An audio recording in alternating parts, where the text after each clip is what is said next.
Are late bloomers a thing on drums? Can you reach a super high level later in life? We've all seen and been inspired by drum prodigies. Tony Royster when he was in his single-digit years.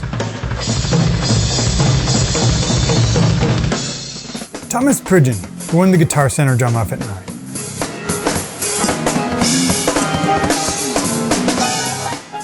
Tony Williams, of course. They're fun to watch and can be inspiring. But something else happens when we see these players who are great from a young age. If you're above that age, you might be wondering, if these people found it so easily, maybe that means I'll never have it. It's no fault of the prodigies, but you tend to get noticed and validated a decent amount more when you have it together at so early an age. Probably it's exceptional, and we humans like a wee bit of novelty. But I'll cut to the chase. In this video, I'm going to argue that the idea that if you don't have it by, say, age 22, you'll never have it is mostly bullshit. At least when it comes to the drums. I'll provide some counterexamples from the ranks of drummers we all consider great, take you through some self-evident things about the world you may not even have noticed, and tell a few anecdotes from my own experience.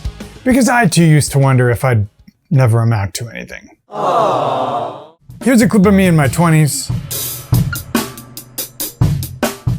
Now, here's a recent clip of me in my 40s.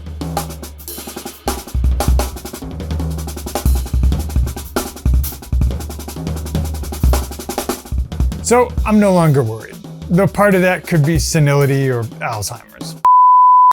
But I've also been coaching students for the better part of the past couple years, and I've seen them make amazing transformations too. All of which leads me to believe that, for drums, for all intents and purposes, assuming you're in decent shape, you're not out of range of becoming a great player in your 40s, 50s, and beyond. Oh, I'm Nate, and sometimes people call me the 80-20 drummer. And today on the channel, the truth about drum prodigies. Are late bloomers screwed? I think you might already know the answer. But I'll tell you why. Anyway, stay tuned.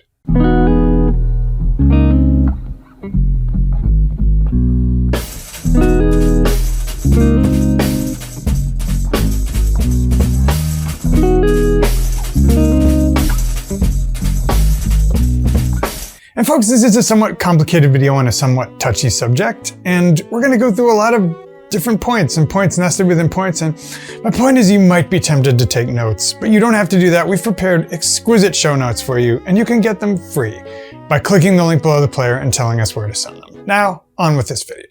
The entire idea for this video came to me in one crazy realization. If I think back to college, almost 20 years ago now, crazy, then I think about the type of stuff I'm playing now in my 40s. If I'd been able to do that when I enrolled in music school, would I have been considered one of the talented kids? If we look at people like my friends Joel or Nathan, if that was the median of the freshman class at Acme Music School, the answer is I wouldn't be quite there. But let's say my current ability would have put me solidly in the real recognized real, we want that guy in our ensemble category.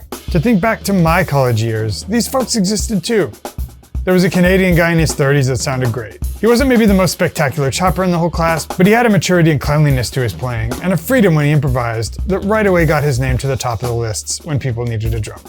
So let's strip away all the context and just say you're a drummer in your mid-40s who's been practicing steadily for 20 years. If you watch your video blindfolded and somebody tells you that's an 18-year-old who's auditioning for Berkeley, what do you think? I can think of a good handful of my students who are on the verge of this category. You probably think they're pretty damn good. Maybe, if they're really exceptional, you'd think, that's a prodigy.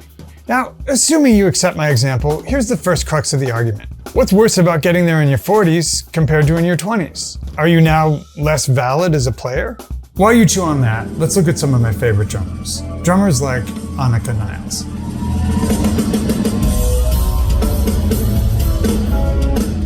Who, I'm sure we'd all agree, is a great player. But did you know that she feels she didn't become a great player until her late 20s? Check out this excerpt of her podcast interview. My journey started really late, then it's also like the European background is different than an American background in music. I always think like talent and being good in something is just like a maybe 5% thing of working it really out, putting the time in and working on stuff, Things like Steve Lyman. For me, it was like 39. 40 when I started kind of putting things together and asking deeper questions. I mean, but I've also had major moments before that. So like before Drumeo, that was a big moment. My career's had like a bunch of transitions. Like when I first moved to New York, like in 2005. Drummers like Yogev Gabe, whose full podcast interview will be posted soon after this video if you're watching this the same week it comes out. I feel like I've been a late bloomer in everything I do, basically. Everything. It's crazy. We shouldn't go into details, but everything. I'm late to everything. Not late in terms of, you know what I mean. And I could give other examples, but just scroll through your Instagram feed or think about the drummers to your favorite bands. Sure, many of them already had the killer gig when they were 22, but some of them didn't. Jonathan Sugarfoot Moffett didn't get the gig with Michael Jackson until he was 34. Cindy Blackman Santana, though she was well known, didn't join Santana until age 40. Manu Katché didn't play on Soul Cages until he was 33. Even Ringo, maybe the most famous drummer of all time, didn't join the Beatles until age 29. Yes, I may have done some Googling. Basically, this whole section simplifies down to one thing. Do you believe me that late bloomers are a thing? Players who are so good by their 40s that we'd have called them prodigies if they sounded that good in their early 20s.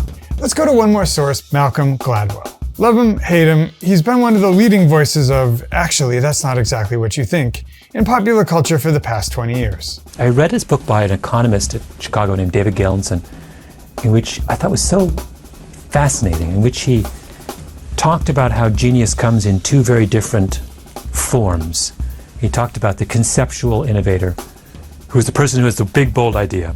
And he talks about the experimental innovator, who is the person who succeeds, creates through trial and error. And the conceptual innovator is the prodigy, right? And the person who works through trial and error is the late bloomer. And I loved this idea so much because he was dignifying the late bloomer. So if we agree late bloomers are a thing, how do we square that with prodigies we agree have been genuine geniuses? People like Lennon, McCartney, Jimi Hendrix, or Mozart. In my opinion, a lot of it comes down to two concepts Rick Beato discusses in an excellent video on the topic: fluid intelligence and crystallized intelligence. Fluid intelligence is the ability to pattern match and think novelly, essentially. And crystallized intelligence is the accumulation of knowledge and experience, often synonymous with wisdom, which is said to peak in later life. Well, how close to your peak pattern matching and raw disruptive horsepower do you need to be in order to think of this on the drums? Which brings us to kind of the crux. To play drums at a high level, we're not usually reinventing the wheel. Sure, there are some players that do that, like Chris Dave, Nash Waits, Spanky, Marcus Gilmore, but do you need to be a genre-bending drummer to be damn good? But hang on, I might need to call bullshit on the idea that the combo of fluid intelligence and crystallized intelligence peaks in our 20s anyway. Because there are indeed drummers who bent genres in their 40s. Like Steve.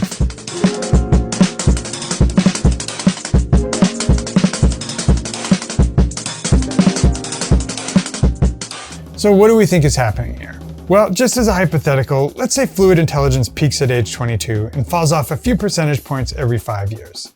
Heck, let's say squared so the rate of the decline speeds up. Let's imagine that at the same time, you're building a huge reservoir of data from the real world, supplementing that fluid intelligence. It's far from obvious to me that the apogee of the combination of these two types of intelligence happens any earlier than your 40s.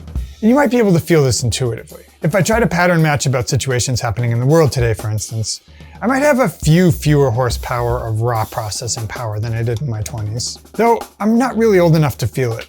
Or possibly I'm just too senile or Alzheimer-y. What I do notice is the vast reservoir of training data that didn't exist when I was 21, allowing my maybe somewhat diminished brain to free associate and make nonlinear connections. And what this feels like to me is probably something like Steve talks about. Like now I kind of think that I'm integrating most of the parts of who I am. And for me, it's been my own personal journey, and everybody's different. But now let's return to one of the central questions of this video. If you reach the same level as a prodigy, but not until you're 45, does that make it less artistically valid? Well, in raw genius terms, maybe. Because we're forgetting one other thing, the 10,000 hour rule. Nobody reaches prodigious levels without something within a standard deviation of 10,000 hours of practice.